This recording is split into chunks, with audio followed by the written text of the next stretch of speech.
So let's discuss in this video the Accelerator key. We want to make sure that we understand what it is. And in order to understand that, we're just going to tap the Alt key on our keyboard. What that does is it puts a whole bunch of letters up into our menu here. And we can see an H right here next to the home menu. That means if we now hit H like this, we can go into the home menu and we can continue on through the menu by following these letters in this fashion. So let's investigate what has been set up in terms of the Accelerator key for Macabacus. So we can go up to the Macabacus section of the ribbon, here under Settings and Configure, and we want to go down the left-hand side right here to Ribbon. We can see clearly by default, the Accelerator key of B, as in boy, has been set up for Excel and PowerPoint and Word. And if we click these little drop downs, we see that we do have the ability to change the Accelerator key for all three of these programs. So let's close out of this dialog box for a moment and investigate a little bit further. So what we want to do now is head on down to the Accelerator key section in the Quick Start Guide. And just as a reminder, remember in orange are the default Macabacus shortcuts shown below. So we can see clearly right here in orange that B, as in boy, is the Accelerator key that's been assigned to Excel right here, PowerPoint, and Word. Now we can see if we look below that we have certain choices for the Accelerator key for Excel, marked by XLS. We have some other choices here for PowerPoint, marked as PPT. And finally, we have some different options here for Word, which we've marked as DOC. Now what we've done for you here is we've noted down all of the available options for the Accelerator key in each of these three programs. And in a perfect world, you'd want the same Accelerator key across each of these three applications. So what we've also done in here, which may save you some time as well, is we've put some logic into this column here. So we can see very clearly that it's reading as yes when all three of these Accelerator keys are the same across the three applications. So we definitely want to find an Accelerator key that's consistent across all applications and put it to use if we can. Let's hop into the next video and we'll show you how to test each of these Accelerator keys to try to determine if you can find one that'll work really well for you. So let's determine what may be the best Accelerator key for you, because they're going to be different for everybody depending on what add-ins you may have installed into the Office products. So as you can see, we've already filled in this last column, but we want you to interact with the Excel sheet. So the way that you can do that is by resetting your Excel sheet. What we mean by that is we'll go into the first cell here and put -1, enter. We're then going to do a copy, Control C, highlight down, and then go Alt ES, which is a paste special, go down to values and hit enter. All that's done is it's put -1s into all of these cells. So it's effectively reset. So let's fill in this column and do some testing by tapping the Alt key. The first thing that we can see almost right away is there is no B in here for Macabacus, but we can see the B coming up over here. This means that Microsoft is using it for this file name, so that letter is tied up. We can also see up here the letter Q is also being used as well by Microsoft for this search pane. And finally, we can see another letter hiding over here. J is being used for this JI shortcut in the draw menu. So let's escape out and see what we can do with this information. So we know that 3 letters are getting tied up. So what we can do is we can effectively, for the letter B, we're going to put in here a 0. So no, it's not okay, it's being used. We're going to do the same thing for letter J. We're going to put a 0 in that cell. And also for the letter Q, we're going to put a 0. Now let's jump over to PowerPoint next and see if any Accelerator keys are getting used over there.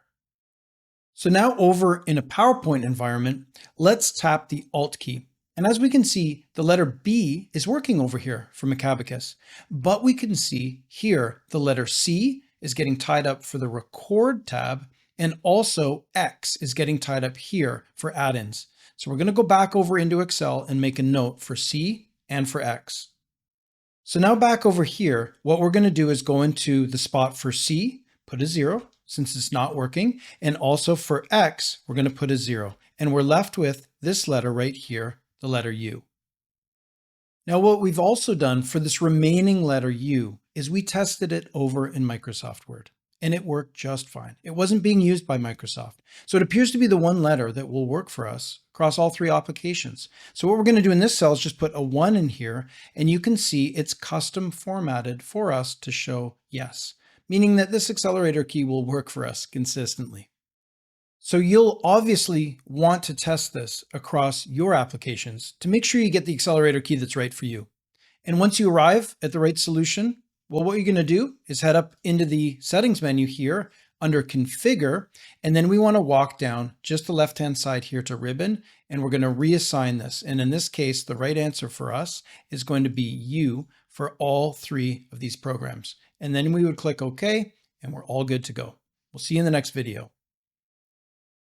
Now you'll notice that the next section in the Quick Start Guide is number cycles.